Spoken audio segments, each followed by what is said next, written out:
Bom dia, sejam todos mais uma vez bem-vindos à aula desta semana. Hoje falaremos então sobre as fontes do direito civil angolano. Não saia daí que nós voltamos já já. Vamos falar então sobre as fontes de direito civil angolano. Primeiramente, vamos definir o que são fontes de direito. Fontes de direito são as formas de formação e revelação do direito. Existem algumas fontes de direito civil angolano que faremos menção aqui, que são as clássicas, digamos assim. Temos a lei, temos os assentos, temos os usos, temos a equidade e também falaremos um pouquinho sobre o papel do costume, da jurisprudência e da doutrina como fonte de direito indiretamente. Vamos então começar a falar sobre a lei, que corresponde a toda a disposição imperativa e geral de criação estadual, que é emanada dos órgãos estaduais competentes, segundo a Constituição da República de Angola, no artigo 1º do Código Civil. A lei, em sentido material, é a fonte imediata e exclusiva do direito civil.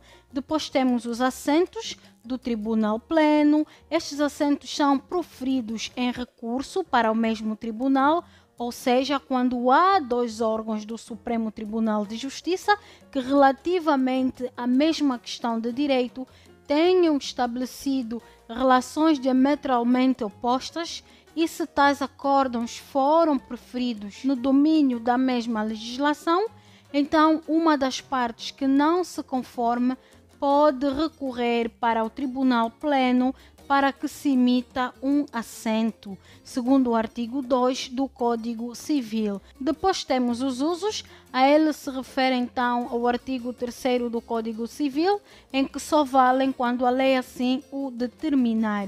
Por si só, não são fonte de direito civil. Os usos são fontes imediatas de direito quando a lei o determina.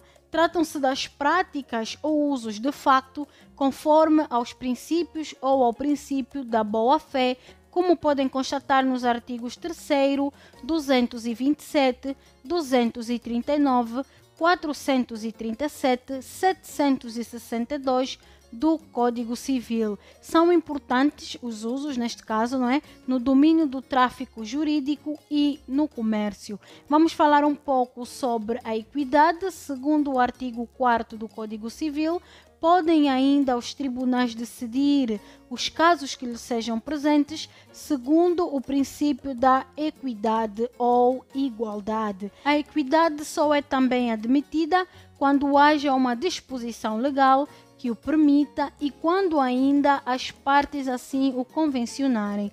Ou seja, a equidade permite aos tribunais a solução ex equato bono dos casos que lhes são presentes. É fonte imediata de direito sempre que a lei consinta ou por convenções das partes.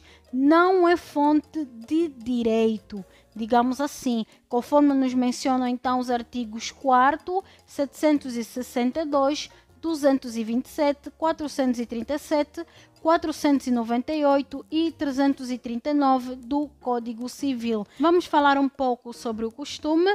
O costume é um uso enraizado onde há convicção de obrigatoriedade e uma prática contínua e sustentada. O costume não é fonte de direito, nem sequer meio de integração das lacunas da lei em países como Portugal, visto que quase não se fala até no assunto. Em Angola, o costume é fonte imediata de direito com caráter especial, conforme menciona o artigo 7º da Constituição.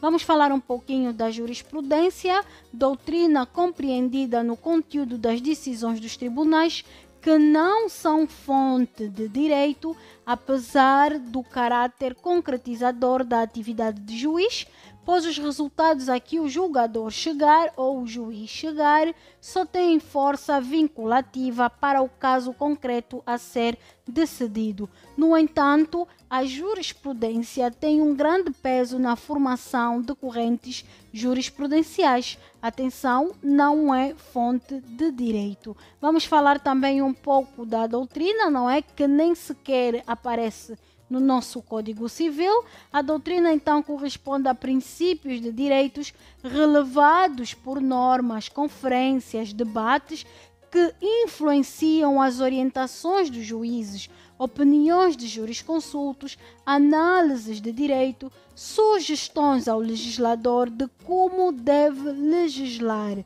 Repito, a doutrina não é fonte de direito, nem sequer aparece no nosso Código Civil como fonte. Hoje ficamos por aqui. Foi um prazer tê-lo do outro lado. Na próxima semana estaremos juntos com mais uma aula. Fique bem e até a próxima.